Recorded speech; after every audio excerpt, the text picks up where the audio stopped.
तो स्टूडेंट्स, आज का टॉपिक है अमेरिकन वॉर ऑफ इंडिपेंडेंस यानी अमेरिका का स्वतंत्रता संग्राम जो 1775 में हुआ था। भारत की तरह अमेरिका भी ब्रिटिश साम्राज्य का एक उपनिवेशक देश था, लेकिन इसी बीच परिस्थितियां कुछ ऐसी बनी कि अमेरिका वासियों ने अपनी स्वतंत्रता के लिए संग्राम आरंभ कर दिया। इस समय इंग्लैंड का तत्कालीन शासक जॉर्ज III था। इसी के समय अमेरिका का स्वतंत्रता संग्राम हुआ। अब बात करते हैं क्रांति के कारणों की। पहला कारण है अमेरिका वासियों का ब्रिटेन के प्रति दृष्टिकोण। इसमें पहला पॉइंट है देश निकाले के रूप में निकाले गए ब्रिटेन नागरिकों का वहां के स्थानीय लोगों को भड़काना, यानी जिन ब्रिटिश नागरिकों को देश निकाले की सज़ा दे दी जाती थी, वे नागरिक अपने सरकार के प्रति असंतुष्ट थे और इसी भावना को लेकर वे अमेरिका गए और वहाँ के स्थानीय लोगों को ब्रिटेन सरकार के प्रति भड़काना शुरू कर दिया। दूसरा है असंतोष शासन प्रणाली। हर उपनिवेश देश की एक शासन प्रणाली होती है, लेकिन यहाँ की शासन प्रणाली अत्यधिक दोषपूर्ण थी। यहाँ पर दो संस्थाएं काम कर रही थी। एक थी व्यवस्थापिका जो जनता द्वारा निर्वाचित थी, दूसरी थी कार्यपालिका। इसके सदस्यों को सम्राट, इंग्लैंड का सम्राट नियुक्त करता था और ये सम्राट के प्रति ही उत्तरदायी होते थे। अमेरिका के स्थानीय लोग व्यवस्थापिका को सर्वोच्च संस्था मानते थे क्योंकि ये उन्हीं के द्वारा निर्वाचित होते थे, लेकिन कार्यपालिका व्यवस्थापिका द्वारा बनाए गए हर कानूनों को अस्वीकार कर दिया करती थी। तो इस तरीके से ये दोनों ही एक दूसरे के कार्यों में बाधा डाला करते थे। तो यही दोषपूर्ण प्रणाली अमेरिका के इस संग्राम का एक कारण बनी। अगला पॉइंट है इंग्लैंड की सरकार द्वारा अनैतिक अपराधियों को अमेरिका भेजा जाना, जिससे वहाँ बुरे चरित्र वाले लोगों की संख्या बढ़ती चली गई। अगला है इंग्लैंड द्वारा अपनाई गई दोषपूर्ण व्यापारिक प्रणाली। अमेरिकावासी अपने व्यापार को बढ़ाना चाहते थे, लेकिन ब्रिटिश साम्राज्य अपने उपनिवेशिक देश की व्यापारिक प्रणाली को बढ़ने नहीं देना चाहते थे। वे सिर्फ अपने ही व्यापार को विकसित करना चाहते थे। तो इस तरीके से दोषपूर्ण व्यापारिक प्रणाली भी अमेरिका के स्वतंत्रता संग्राम का कारण बनी। अगला कारण है सप्तवर्षीय युद्ध का प्रभाव। सप्तवर्षीय युद्ध को अमेरिका के स्वतंत्रता संग्राम का एक कारण माना जाता है। इस समय फ्रांस एक सर्वाधिक शक्तिशाली देश था और कनाडा, जो कि अमेरिकी महाद्वीप का एक देश था, हमेशा फ्रांस से भयभीत रहता था। इस सप्तवर्षीय युद्ध में अंग्रेजी सरकार ने कनाडा पर पूरी तरीके से अधिकार कर लिया था और इस तरीके से कनाडा या अमेरिका वासियों के मन से फ्रांस के प्रति जो भय था वो सदैव के लिए निकल गया था। इसके अलावा इस युद्ध में अमेरिका में अनेक अस्त्र शस्त्रों का निर्माण किया जा रहा था।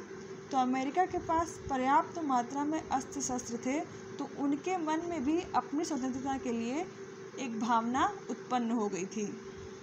अगला कारण है ग्रैनविल के 4 आपत्तिजनक कार्य। ग्रैनविल उस समय इंग्लैंड का प्रधानमंत्री था और इसके ऐसे 4 कार्य थे जिनसे अमेरिका वासी अत्यधिक क्रुद्ध हो गए। इसका पहला काम था एडमिरल कोड की स्थापना करना।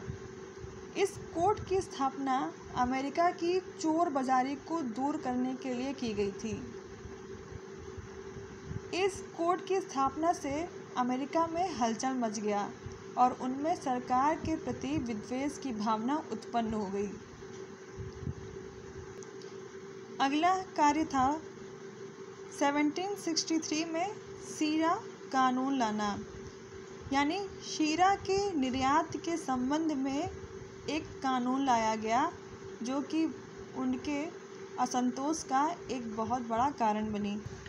अगला कार्य था मिसिसिपी में बड़े बड़े भाग रेड इंडियन के लिए सुरक्षित रखना। उस समय रेड इंडियन अमेरिका वासियों को ही कहा जाता था। अगला कार्य अमेरिका में सेना रखने की घोषणा करना और उस सेना का खर्च उपनिवेश निवासियों को देने के लिए कहा गया, यानी कि अमेरिका की सुरक्षा के लिए एक सेना रखने की घोषणा की गई थी और इस सेना का खर्च उन्हीं लोगों को देने के लिए कहा गया था, जिससे वहाँ के स्थानीय लोगों में ब्रिटेन सरकार के प्रति असंतोष उत्पन्न हो गया। अब इस संग्राम के तत्कालीन कारणों के बारे में बात करते हैं। पहला कारण है 1765 में स्टैम्प एक्ट का पारित किया जाना। इस एक्ट के अनुसार सभी सरकारी कागजों पर सरकारी स्टैम्प लगाना आवश्यक हो गया। अमेरिका वासियों ने इसका बहुत विरोध किया, क्योंकि उनकी दृष्टि में सरकार को उनके आंतरिक मामलों में कर लगाने का कोई अधिकार नहीं था। अगला 1737 में आयात कर अधिनियम लाया जाना। इस अधिनियम में सीसा, चाय, कागज और रंग के आयात पर कर लगाया गया। अगला कारण है चाय पर कर लगाने का प्रयास करना। 1771 में इंग्लैंड में एक नया प्रधानमंत्री बना जिसका नाम था लॉर्ड नॉर्थ। इसने कागज और शीशे पर से तो कर हटा लिया, लेकिन चाय पर लगी रहने दी। इससे भी अमेरिका वासियों में ब्रिटेन सरकार के प्रति अत्यधिक क्रोध उत्पन्न हुआ। अगला कारण है बोस्टन टी पार्टी। 1773 ईस्वी में चाय अधिनियम के द्वारा ईस्ट इंडिया कंपनी को सीधे अमेरिका को चाय भेजने का अधिकार प्राप्त हो गया था। इससे अमेरिका वालों ने इसका बहुत विरोध किया और अमेरिकी निवासियों ने बोस्टन के एक बंदरगाह पर खड़े जहाज़ों में प्रवेश किया और 340 चाय के बक्से समुद्र में फेंकने शुरू कर दिए। इस घटना से अंग्रेज़ों को काफ़ी क्रोध आया और वे जान गए थे कि अब अमेरिका विद्रोह अवश्य करेगा, और विद्रोह को शांत करने के लिए उन्होंने सभी उपनिवेशों में सैनिक शासन लागू कर दिया और बोस्टन के बंदरगाह को व्यापार के लिए बंद कर दिया। इसी घटना को बोस्टन टी पार्टी के नाम से जाना जाता है। अब इस संग्राम की घटनाओं के बारे में जानते हैं।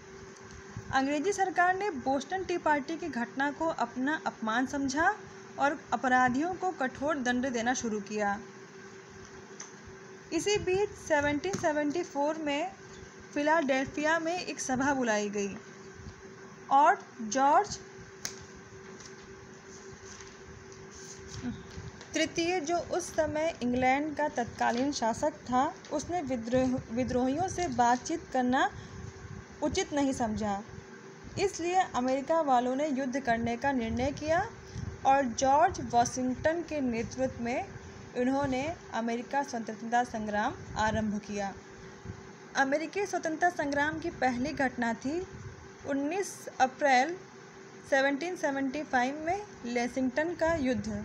इस युद्ध में अंग्रेजी और उपनिवेशिक सेनाओं में घमासान युद्ध हुआ, लेकिन इसमें न कोई हारा और न ही कोई जीता। इसके बाद 4 जुलाई 1776 में एक सभा बुलाई गई जिसमें अमेरिका के सभी राज्यों ने भाग लिया था और अमेरिका के समस्त प्रांतों को मिलाकर संयुक्त राज्य अमेरिका का नाम दिया गया। इसी सभा में एक स्वतंत्रता घोषणा पत्र भी तैयार किया गया और स्वतंत्रता की घोषणा कर दी गई। इस घोषणा पत्र को थॉमस जेफरसन ने तैयार किया था। इसके बाद बंकर्स हिल्स की लड़ाई होती है। इस लड़ाई में उपनिवेशकों की हार हो जाती है, ये पराजित होते हैं। इसके बाद ब्रुकलिन की लड़ाई होती है। इस लड़ाई में उपनिवेशकों की सेनाओं को आंशिक सफलता प्राप्त होती है।